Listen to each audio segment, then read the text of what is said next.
יש לוויינים, היום יש לוויינים, העולם כולו מוקף בלוויינים, והעולם עגול, ולא כמו כאלה משובשים שרוצים להגיד שהעולם שטוח, העולם עגול, זה עץ חיים מפורש, זה זוהר ויקרא מפורש, דף ט' דף י', וקיבלתי מישהו כל כך, היה משוכנע שהעולם שטוח, הביא לי ככה חומר לקרוא. אמרתי לו, תגידי, מתי יש לי זמן לקרוא את זה? הוא אומר לי, בבית הכיסא. אמרתי לו, כמה אתה חושב אני הולך לבית הכיסא?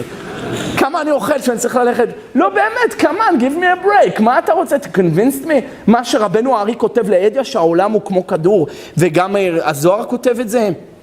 לא יודע, אמרתי אולי אני אעשה על זה שיעור, אחרי זה אמרתי חבל על הזמן, יש עוד מלא כל כך הרבה נושאים שאני רוצה עוד להספיק לעשות עליהם שיעורים, להתחיל לנסות להוציא מליבן של כל מיני כאלה שסוברים שהעולם שטוח, הרי זה גם לא במקור אחד ברבנו הארי, זה בהמון מקורות וזה פשוט וחבל על הזמן.